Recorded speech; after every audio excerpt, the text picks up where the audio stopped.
panibagong araw, panibagong luto na naman tayo ng ulam. Ayan, magluluto tayo ngayon ng laing. Ayan. Ayan, ayan laing. Nahugasan na natin itong laing. Kailangan hugasan dahil malikabok yan.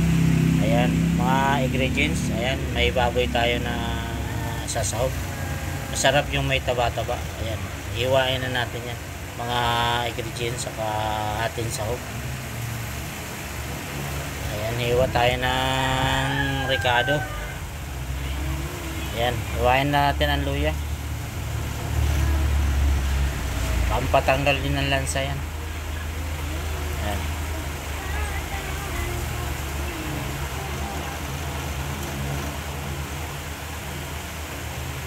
At sunod natin ang sibuyas.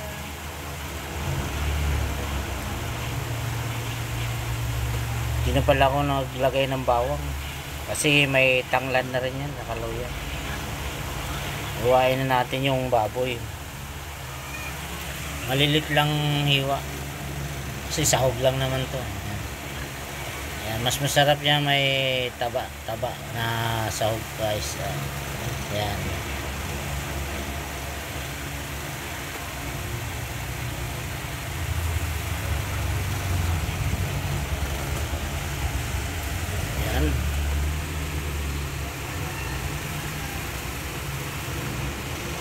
Kunti lang ang sahog natin dahil minabudget lang natin yan. Ayan, nagpainit tayo ng mantika. Ayan, sinalang na natin. Igigisa lang muna natin yung luya at sibuyas. Ayan, tapos sibuyas, lalagay natin ang baboy. Palalambutin natin muna yung laing sa tubig para makaminos tayo sa gata. Kasi pag puro gata inilagay mo, kulangin ang 4 na gata. Ito bali 2 gata lang to, 2 buong nyug.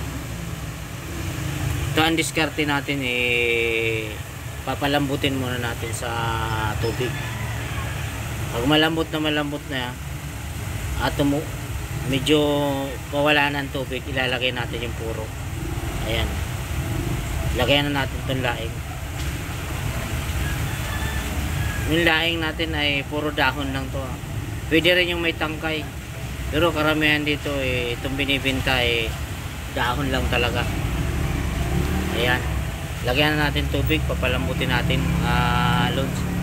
Ayan, kahit na tayo ng nyug habang pinapalambot natin yung laing.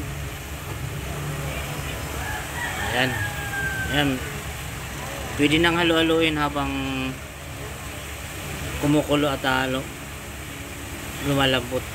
Kasi pag hinalo mo siya na hindi pa luto yung laing, makati. Ayan, habang pipigyan na tayo, habang pinapalambot natin yun, tuloy-tuloy ang paglamas natin sa inyo para mamaya lalagay na natin to pag wala ng sabaw, wala ng tubig. Ayan na, lagay natin yung tanglad. Ayan, thank you sa ating mga viewers at followers. Tuloy-tuloy ang post natin ng mga gata. Ayan, nilagay na natin mga sili. Ang dali lang magluto mga lad. Ayan, pwedeng halo-haloin. Ayan, lagay na natin pampalasa, magic sarap. Hindi mawawala to, magic sarap. 2 pa lang nilagay natin magic sarap kasi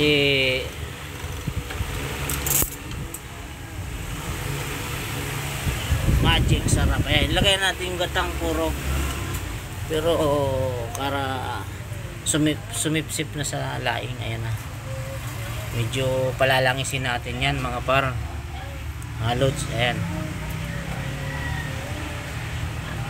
kailangan niya na naglalangis yung gata. Ayan, ayan, malapit na maluto, kailangan naglalangis yan. Ayan, ayan na, paluto na guys. Ayan, lagay natin yung purong natira. Pero puro talaga lahat man na nilagay natin. Kasi pag maglagay ka pa ng pangalawang gata, ganun din, malabnaw rin naman. Yan. Antay-antay na lang natin na maglangis. Lutong-luto na yung gata. Pero luto na to. Ayan ah. Konting kuhan lang.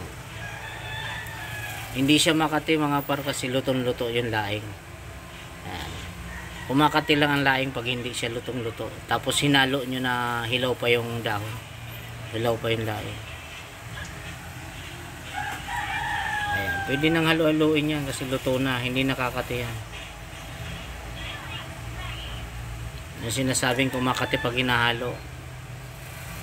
Kumakati lang siya pag hindi pa luto. Haluin mo na. Kalalagay mo lang ang laing tapos haluin mo. Makati talaga yun. Habang inaantay natin yung maglangis to, shoutout dyan sa mga Bicolano na mahilig sa laing at ang mga viewers natin na mga mahilig maglaing. Yan ang luto na. Bibigyan na natin ang kapitbahay. Pag nagluluto tayo, lahat ng kapitbahay binibigyan natin yan. Kapitbahay. Nauuna pa ang kapitbahay mga par. Bago tayo kumain, ganun tayo. Thank you sa ating mga viewers ulit at sa mga nag-like at pa-share na rin. Maraming salamat sa ating viewers. Bye bye. Luto na. Ayan.